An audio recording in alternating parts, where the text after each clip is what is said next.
Saudara-saudari yang terkasih, jumpa lagi dalam Pelita Hati hari ini, Senin 14 Februari 2022, hari biasa dalam Pekan Biasa yang ke-6, bertepatan dengan peringatan wajib Santo Cyrillus, seorang pertapa, dan Santo Methodius, seorang uskup.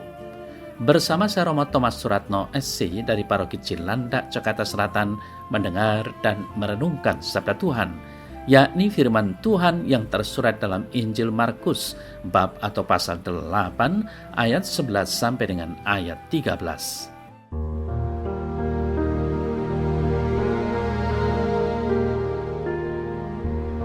Sekali peristiwa, datanglah orang-orang Farisi dan bersoal jawab dengan Yesus. Untuk mencobai dia, mereka meminta daripadanya suatu tanda dari surga.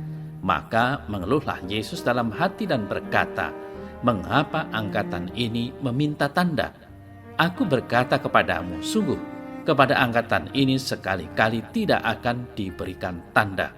Lalu Yesus meninggalkan mereka. Ia naik ke perahu dan bertolak ke seberang.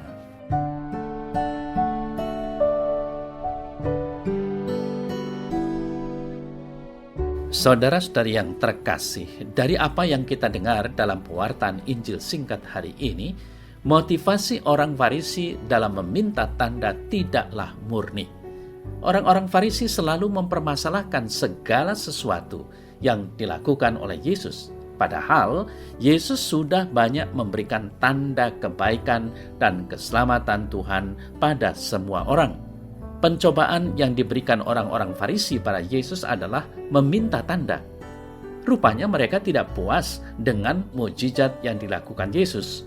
Memberi makan 5.000, 4.000 orang, menenangkan angin sakal, dan menyembuhkan anak kesurupan tidak dihayati sebagai tanda ilahi.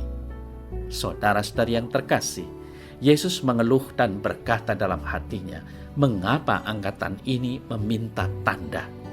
Sekalipun Yesus mampu membuat tanda, mereka tetap tidak percaya. Mereka nampak seperti orang buta. Mungkin dalam hal ini adalah buta rohani. Kebutaan rohani terjadi karena kesombongan diri. Keluhan, "Mengapa Tuhan tidak pernah mengabulkan permohonanku?" adalah salah satu tanda kebutaan rohani. Sudah banyak tanda dan mukjizat yang telah dibuat Yesus bagi kita. Tetapi kita masih belum bisa menyadari dan belum mau membuka mata untuk itu. Perubahan hidup seseorang dari tidak baik menuju baik membutuhkan suatu proses dan tidak bisa sekali jadi. Kita biasanya mau yang serba instan, tidak mau berproses. Saudara yang terkasih, memang kecenderungan yang amat besar dalam tradisi hidup kita manusia adalah gerusa-gerusu, kata orang Jawa, atau serba terburu-buru, tergesa-gesa. Budaya instan dengan segala kemudahan dan iming-iming yang mengenakkan memang sudah menjadi atmosfer hidup kita.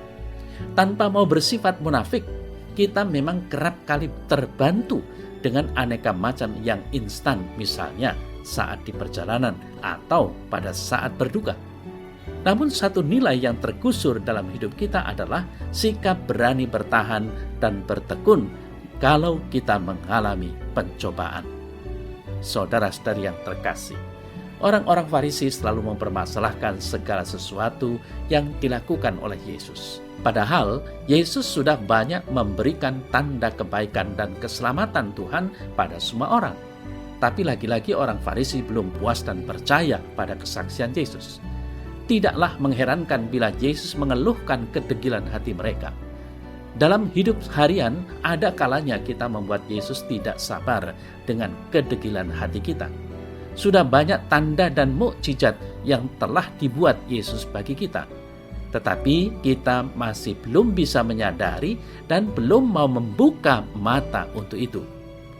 Perubahan hidup seseorang dari tidak baik menuju baik membutuhkan, sekali lagi, proses dan tidak bisa sekali jadi.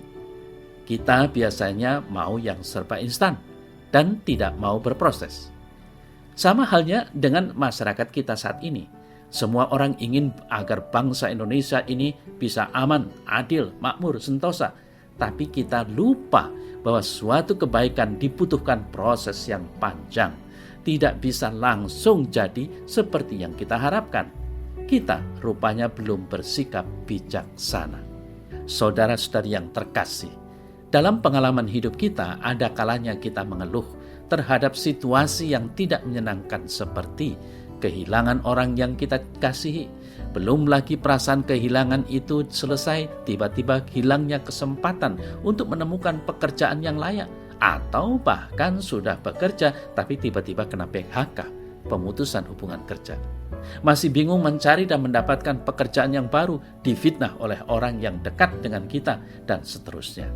Biasanya tanpa sadar kita mengeluh, mengapa Tuhan memberikan cobaan ini tanpa henti.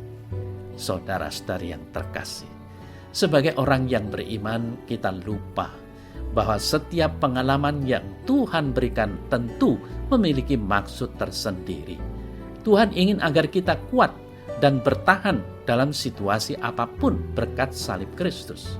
Jadi, apapun bentuknya pencobaan itu, Tuhan selalu mengingatkan kita untuk selalu percaya bahwa Tuhan tidak pernah meninggalkan kita sampai kapanpun.